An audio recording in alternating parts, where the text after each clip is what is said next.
how you can always keep your bankroll and never lose it. Some stuff that you can actually do to preserve that bankroll so you never have to lose the money and then you have to go and re-up and go back, take your paycheck, dump more money into it. So I'm going to show you guys how to do that today. As always, guys, drop me a like, hit the subscribe button, hit the notifications if you guys enjoy these videos that I pump out for you guys, because it definitely helps the channel. So do me a favor and do that. And let's get into it a bit. All right, we're going to go ahead and jam into it. It's going to be the mastering the art of not going broke. So first off, how to save your bankroll, mastering the art of not going broke. All right, first thing, stay away from parlays. Now, here's the reason why. Look at the percentages in this screenshot that I have in there. So a two-team parlay, 27.47%. That's a two-teamer. That's what everybody, is like, oh, I could just do a two-teamer at least, right? You only get a 27% chance really on hitting that. That's very low. Now, not even talking about getting into 3, 4, 5, 6, 7 team. Look at the percentages that you get on that stuff. Percentages are absolutely terrible. All right, the percentages are terrible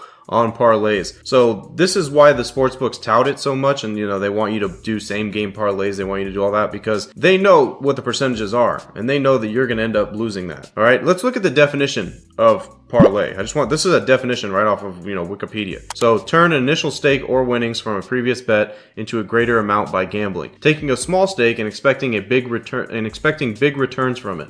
So taking a small amount of money, trying to make a lot of money from it. It's kind of like what you do if you're playing the lottery. You buy a $2 ticket, you're trying to win millions of dollars. So it's the same thing. You go ahead and you put $20 down on a 6-teamer. Well, you're trying to make what, about $500,000 off of that? You're trying to make maybe $2,000, depending on what the odds are on some of the plays that you put down. Well, you're trying to put a little bit and make a lot, because that's what gambling is, right? Everybody's gambling. That's what they think in their mind. Gambling is, I want to take a small amount of money, I want to put it to make a lot. And it almost always never works out. Now, you see random posts about 20-team parlays that ended up hitting off of $2 and they made $100,000 off of it. You'll see those posts. Those are just to get you to get onto the platform and try doing that stuff, because they know you're gonna lose. Everybody's gonna lose trying to do that. To me, sometimes I think it's almost fake what they post. Sometimes I'm thinking there's no way these are actually real. These are actually real. I don't think these are real that they actually put up. Who's hitting a 25-teamer for $1 to make $500,000 or whatnot? But first rule, guys, here, if you stay away from parlays, then you'll be able to preserve yourself at least longer than you would if you are playing parlays. So that's the first thing. Now, here's the next thing, is using a bankroll. So some people don't even know what a bankroll is. I'm just going to be honest with you guys. Some people don't even know what a bankroll is. I get people all the time that, they want to come into the group. They want to talk to me. We ask, what is your bankroll? And they have no idea. So they have no idea what a bankroll is. They're like, what do I do? What do I do with a bankroll? It's the money that you have, to use. It's like your savings account. That's pretty much what it is. All right. So a definition of that, is using whatever spare money you have at the moment. That's going to set you up for danger. You're going to lose it. If you just take your spare money and then you go and put in a bet, you're putting all of your money basically on one bet. Am I going to double it up or not? Even if you win and you double up, guess what? You're probably just going to go do that again. All right. You're not going to get no sense of discipline from doing that. All right. So you have to be able to put your money away like a savings account. And if you want to know how to do that, from your check each week, you take a little bit of money and you put it away until you build up a nice decent bankroll that you could work off of. Once you're able to build up a little bit of money to work off of, then you're okay. Then you can actually preserve yourself. All right. Because you take what I just told you in the previous step is not doing parlays. Take that out of motion. So you're not doing parlays anymore. You're just sticking to, a bankroll size, a unit size. You're staying to that, you're going to be good, because at a flip of a coin, you're going to make your bankroll last a lot longer than you would just betting spare money that isn't even a bankroll. Next thing is going to be number of bets. I get some people that come into the group, and to be honest with you, they're like, I'm putting in 20, 25 bets a day. And I'm like, that's crazy. You shouldn't be putting in 20 to 25 bets a day. You just shouldn't be doing that. People think volume is better, but it's really not. It's quality over quantity, to be honest. You want to be able to limit yourself down to a decent number of plays that are going to give you the highest probability. That's pretty much like what I wrote right there. So limit your plays by refining your list each day down to the plays that are going to give you the highest probability of actually winning, using the odds, trends, statistics, all that. So if you can just get it down. Even if you're looking at 10 plays on a day, if you can get it down to like 3 or 4 or 5, you're doing a lot better, and you're going to give yourself a lot better shot of preserving your bankroll and preserving, being a sports bettor, rather than somebody's going to go put 20, 25 bets out. Because I'm just going to be honest with you. You put 20, 25 bets out, and then next thing you know, you lose like 15 of those, then you're putting yourself in a pretty bad hole, So you want to kind of avoid that. You want to use a risk management when it comes to it. All right, risk management is a big thing. Know how much it is that you're going to put down, on a daily basis, and what you need to win. And when you win that, cut it.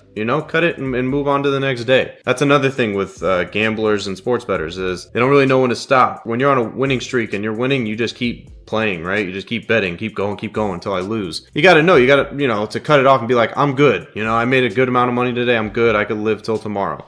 Or I could live till next week. Or I made enough money this week sports betting, I don't need to bet this week. Because that's the thing, is that if you need a number, like if you need to bet every single game, you need to bet every game that's on TV, I'm going to tell you right now, it's a gambling problem. You got a gambling problem. If you have to bet every single game that's on a slate, or every game that is on TV that you're watching, you're not doing it to make money, you're just doing it for the feeling. Just reassess that, all right? Reassess the number of bets that you're going to be placing on a daily basis. I only look to grab, 1 to 3, maybe 4 or 5 plays on a daily basis. That's me. Personally, that's all I look to grab. I don't look to grab any more than that. Because again, it comes down to risk management. Your unit size is $1,000 and you're betting 5 plays. That's $5,000 you got in action on any given day. So you got to be able to realize that. So take a chill pill. If you're betting way too many plays, reassess what you're doing, and try to limit it down. Next thing is, don't be impatient, because you don't see results right away will make you bet more money and play more games because you feel like you're getting nowhere. This happens a lot with sports bettors that try to stay disciplined. So you try to stay disciplined, and you're doing good, you're lasting, but you're not getting anywhere, right? You're winning, you're losing, winning, losing.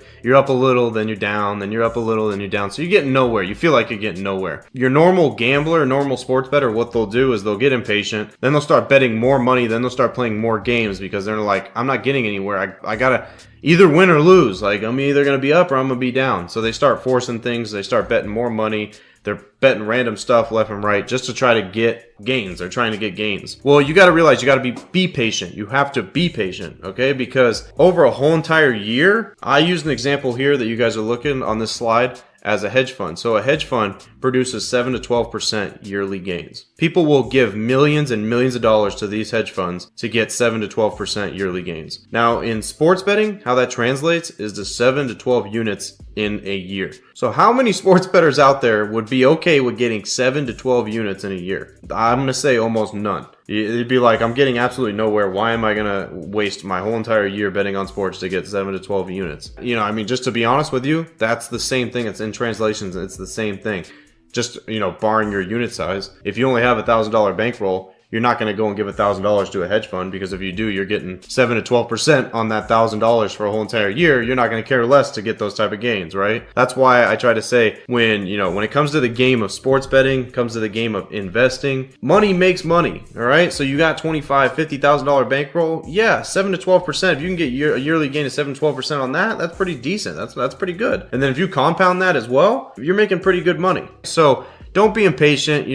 Don't think that you're getting nowhere if you're being disciplined and you're doing single bets, you're staying away from parlays and all that, and you just feel like you're getting nowhere. Don't get impatient, because trust me, if you can be at any gain, I'm just going to be honest with you, any gain, if you're up 2 units in a whole entire year, you're doing more than what 99% of sports bettors do, because every single day there are people going to the sports book and emptying out their pockets on a stupid bet. They go home, they lose the bet, then they wait to get paid again, then they go back to the casino, they go to the sports book, they go and bet it all again, or they're on their phone re-upping on their accounts nonstop. That's 99% of the people. If you're not doing that, you're part of the 1% that is actually having fun, because you're going to have fun doing it. You're having fun and you're not losing money. Let's go through these one more time. All right, first thing, no parlays. Stay away from the parlays. Cut it out with the parlays. You don't really need. I seen somebody comment actually on NFL teasers. When you're doing teasers, to be honest, a 2-team teaser is not that bad. It's still low percentage a little bit on what you're getting. It's a higher percentage than 27.47% because you're getting more points, and points, they come at a premium in the NFL. So those are a little bit of an exception. That's the only one, to be honest with you. It's the only one that could be an exception. Get a bankroll. If you don't have a bankroll, if you don't understand what a bankroll is, get educated on what a bankroll is and what you need. Because if you keep betting the spare amount of money that you have in your pocket, and you're betting $50, you're betting $20, and that is all that you have, guess what? You're going to lose. Even if you win, you're going to keep betting because you're going to keep trying to double up to get to $1,000 off of $20 or off of $50. Get yourself a bankroll. Take money out of your check, put it away every week. Be disciplined enough to do that. If you're disciplined enough to do that, you can translate that into sports betting. Take your bets down. A lot of you guys, I'm telling you, are betting way too many games. You're not supposed to be betting so many games. Don't bet every game that is on TV to get the feeling of, getting excited because you got money on the game. Because every game that is on TV is not going to give you the highest probability of winning, no matter what it is. Sometimes it will, though. Sometimes there will be a play that will give you the highest probability of winning, and it's actually on TV. Sometimes you get lucky and you get to do that. Don't be impatient. If you're impatient in this game, you're going to make bad decisions. You do not want to make the bad decisions because you're putting your money at risk. So when you are making bad decisions, you're going to lose all of your money. And you're going to start over again and start over again. There's so many guys that I've talked to multiple times and they have to start over again and then start over again and then again because they keep doing the same exact things over and over and they keep failing at it. These are just key tips, guys, to how you're going to be able to stay not going broke when it comes to sports betting, preserve your bankroll, and actually enjoy yourself. And with a little help, you can actually make money doing that. Now, if you guys want my help, go down in the description and book a call. So that way I can teach you guys how to do this at a high level. So that way you're not losing money every single time you are betting with the sports books. As always, I'm Frank with Linemaker Sports. I will see everybody next time. Till then, I'm out.